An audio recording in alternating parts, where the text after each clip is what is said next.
October 6, 2020, 6:30 p.m. San Juan Capistrano resident Roy Heine heard screaming from his backyard. The elderly tenant who rents a cottage on his property was being attacked by a 29-year-old man. Without hesitation, he intervened. I heard my tenant, who rents a cottage in our backyard, screaming for her life. A man was hovering over her. When I yelled, he immediately came after me and went for a double-leg takedown on me. And I'm pretty comfortable with that because I'm a former wrestler and I coached wrestling at the high school level for a number of years. And I did my job of sprawling and cross-facing, and I threw a whizzer in on him, and I actually neutralized him for a moment or two. And unfortunately, he then overpowered me, and I tripped backwards over some furniture that I didn't know was in my way.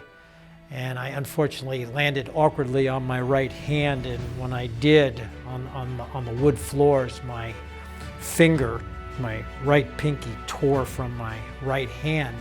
The attacker started strangling me right away, two hands around my throat.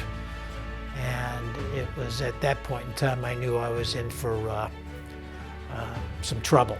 At that moment, I went eyeball to eyeball with the attacker and recognized that this was a young man who I knew and knew very well. When I looked in his eyes, all I saw was darkness. It's kind of a strange feeling because he was intent at that moment on strangling me. Then he bit into my right ear and tore my right ear off at the bottom part. When I did have the moments, I would scream for help, but unfortunately, I live on a large piece of property and nobody really could hear me. The good news is that I still kept my head in the game. The guy that was attacking me was getting tired. My wife got home from getting her nails done. She went out and saw what was happening, made that wonderful phone call to 911. That actually makes me emotional just thinking about it. When I hear a siren now, it brings a big smile on my face because I know that somebody's being saved, somebody's being helped by law enforcement.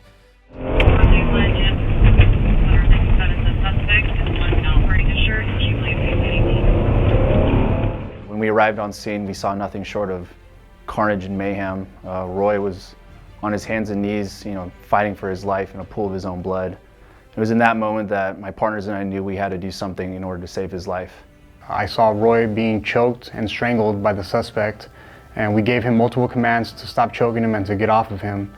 At this time, the suspect faced us and smiled, and that's when I charged at him and was able to get the suspect off of Roy. At that point, as I tried to place handcuffs on him, I felt a sharp pain in my left leg. I looked down, and I saw the suspect had latched onto my left shin with his mouth and was viciously trying to bite my leg.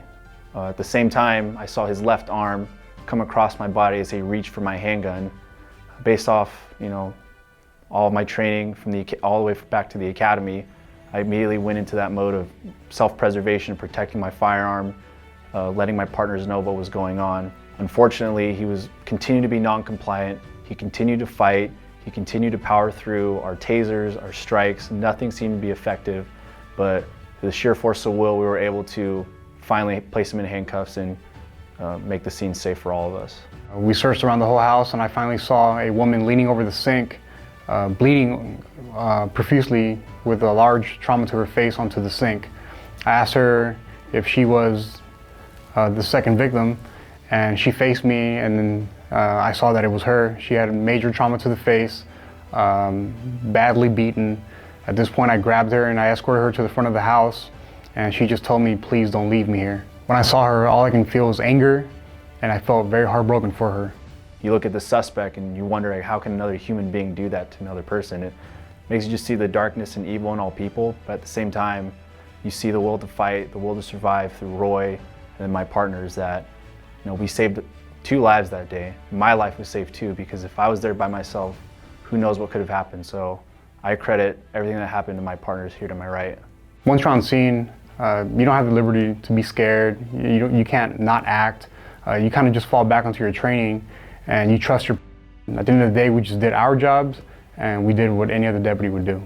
I'm not going to say that I'm brave or any better than anybody else, but I was not scared being there because my partners, my training that I've received here, I felt confident that we could get out of the situation and we can figure this out. I think Roy was a real hero in all of this. We had 3 deputies. We have years of training and experience as deputy sheriffs, whereas Roy had to fight this guy for 20, 30 minutes by himself. Definitely, he fought for his life that day, and if he wasn't there, the elderly woman, she definitely would have died without him being there. There was no thinking whatsoever. When I heard the screams, I ran toward it. How often do you get to save somebody else's mother and yourself? So it's a good feeling.